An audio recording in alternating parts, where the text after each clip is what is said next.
It was the holiday season, and as Kabir stepped into the house of his best friend, something felt different. He was no longer just the charming, funny young man Bello had known for years.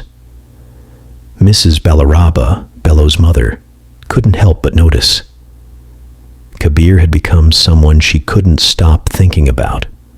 But what happens when friendship turns into forbidden love? Mrs. Balaraba was a 53-year-old widow who lived in Lagos, Nigeria. She was a wealthy woman who worked in an oil and gas company and was respected by everyone around her. People admired her for her success and confidence, but deep inside she felt lonely. Since her husband died years ago, she hadn't found anyone to love again. She missed the feeling of being cared for and loved. Her only child, Bello, was her 30-year-old son. Bello was hardworking and cheerful. He was very close to his mother, loved and respected her deeply, and they had a strong bond. Mrs. Balaraba always said Bello reminded her of her late husband. Bello had a best friend named Kabir. Kabir was 31 years old, very handsome, charming, confident, and funny. He had been friends with Bello for many years, and Bello always trusted him. Kabir often visited Mrs. Balaraba's house, and she treated him like family. It was December, and the holiday season had begun. Bello decided to invite Kabir to stay at their house for the festive period. It was something they did every year, and Mrs. Balaraba didn't mind having Kabir around. On the first day Kabir arrived, Mrs. Balaraba noticed something different about him. He wasn't just the funny, friendly young man she had known for years. That day, she noticed how attractive he was. He was tall, well-dressed, and had a confident way of speaking. For the first time in many years, Mrs. Balaraba felt butterflies in her stomach. At first, she was confused. Why am I feeling this way about my son's best friend? She thought. She tried to ignore it, but every time she saw Kabir around the house, her feelings grew stronger. She started to see him differently, not as her son's friend, but as a man she could fall in love with. Mrs. Balaraba hadn't felt this way about anyone since her husband passed away. She was surprised by her emotions, but couldn't stop thinking about Kabir. At first, Kabir didn't notice Mrs. Balaraba's feelings, but as time passed, he started to feel something too. He couldn't ignore how elegant and graceful she was. Mrs. Balaraba wasn't just beautiful, she was smart and confident. Kabir admired her strength and independence. However, he was scared. How could he tell Bello that he had feelings for his mother? He knew Bello would never accept it. He felt guilty just thinking about it, but his feelings kept growing. Every time he was alone, he imagined what it would be like to be with Mrs. Balaraba. One day, Kabir decided he couldn't keep it a secret anymore. He had to tell Bello the truth, no matter how difficult it was. He knew it could destroy their friendship, but he didn't want to lie to his best friend. One afternoon, Kabir gathered all his courage and went to Bello's house. Bello was in the living room watching a football match on TV. Kabir sat beside him, looking nervous. "Bro, there's something I need to tell you," Kabir said, avoiding eye contact. Bello laughed, thinking it was a joke. "What is it? Did you break up with another girl again?" "No, it's serious," Kabir said firmly. "It's about your mom." Bello's smile disappeared. He stared at Kabir, confused. "What about my mom?" Kabir hesitated, but finally said, "I have feelings for her. I think I'm in love with her." Bello's face turned red with anger. "What did you just say?" "I know it sounds bad, but I couldn't hide it anymore. I respect you, but I love her," Kabir explained, trying to calm him. Bello couldn't believe his ears. He grabbed Kabir by the shirt. "You're joking, right? You want to date my mother? My mother?" "I'm not joking, Bello. I'm serious about her," Kabir said, pulling away. Without warning, Bello punched Kabir in the face. You're a disgrace. How could you even think about this? You're supposed to be my friend." Kabir wiped the blood from his lip and said, "I'm sorry, but I can't help how I feel." Bello pointed at the door. "Get out of my house, and don't you dare come near my mother again. If you do, you'll regret it." Despite Bello's warning, Kabir and Mrs. Balaraba couldn't stay away from each other. They began meeting in secret. Mrs. Balaraba was nervous at first, knowing how upset her son would be if he found out. "Kabir, are you sure about this?" she asked one evening as they met in a private restaurant. "Yes, I've never been more sure of anything," Kabir replied, holding her hand. "You're everything I've been looking for, and I don't care what anyone thinks." Mrs. Balaraba smiled. For the first time in years, she felt loved and appreciated. She began to trust Kabir more and more. They spent time together, going on dates and talking about their future. One evening, as they walked by the beach, Kabir said, "I want to be with you forever. I don't care if Bello hates me for it. I'll prove to him that I'm serious about us."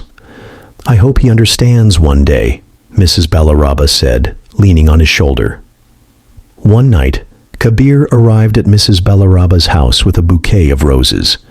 He was dressed in a suit and looked nervous, but excited. "Why are you so dressed up?" Mrs. Balaraba asked, laughing. "I have something important to say," Kabir said, getting down on one knee.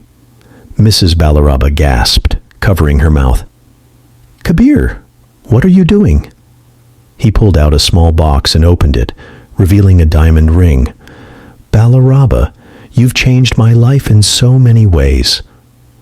I want to spend the rest of my life making you happy. Will you marry me?"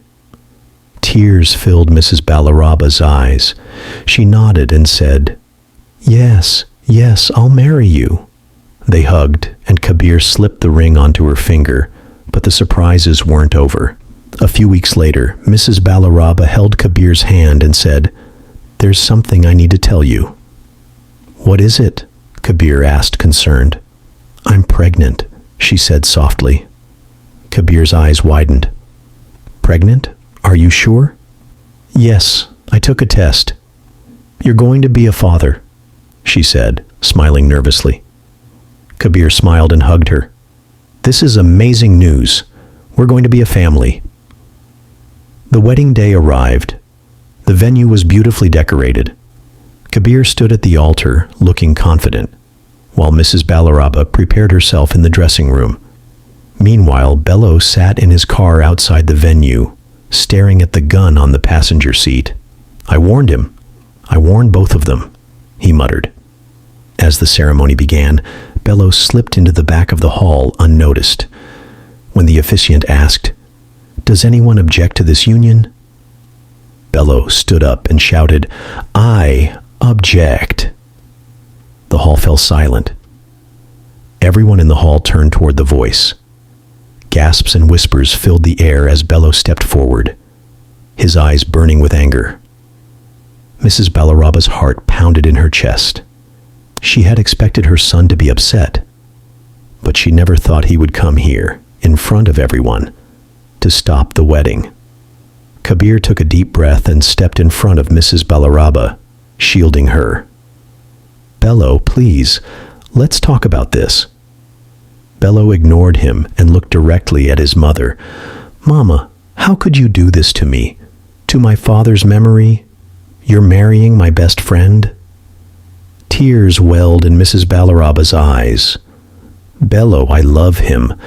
I never planned for this to happen, but I can't deny my heart." Bello shook his head and reached into his jacket. Gasps filled the hall as he pulled out a small pistol. "Bello, don't do this," Kabir said, raising his hands. "You betrayed me, Kabir. You were like a brother to me." Bello's voice trembled with rage. "I trusted you."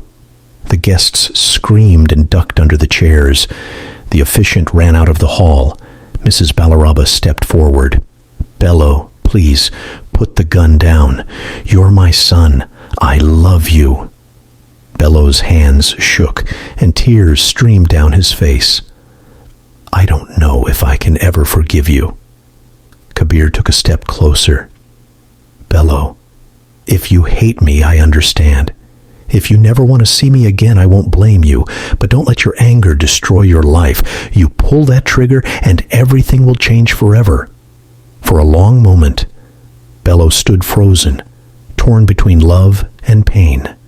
Then, with a deep, shaky breath, he lowered the gun. The room stayed silent as Bello dropped the weapon on the floor and walked out. Mrs. Balaraba sobbed, and Kabir pulled her into a tight embrace. Days passed. Weeks turned into months. Bello refused to speak to his mother or Kabir. He moved to another city, cutting all ties with them. Mrs. Balaraba was heartbroken, but knew she had to let him heal in his own time. Months later, she gave birth to a healthy baby boy. Kabir was by her side, full of joy. They named the baby Mustafa. One evening, as Mrs. Balaraba rocked Mustafa in her arms, the doorbell rang. She opened the door and froze. It was Bello. His face looked tired, but there was a softness in his eyes. He looked at the baby in her arms, then at Kabir. After a long silence, he sighed and said, "Can I hold him?" Tears rolled down Mrs. Balaraba's cheeks as she handed the baby to her son. Bello looked down at his little brother, and for the first time in a long time, he smiled. Kabir stepped forward. "Bello, I'm sorry for everything. I never wanted to hurt you." Bello nodded slowly. "I don't know if I'll ever be okay with this, but I don't want to lose my family." Mrs. Balaraba wiped her tears. "We'll figure it out together." And for the first time in a long time, hope filled the air. The wounds weren't fully healed, but love had found a way.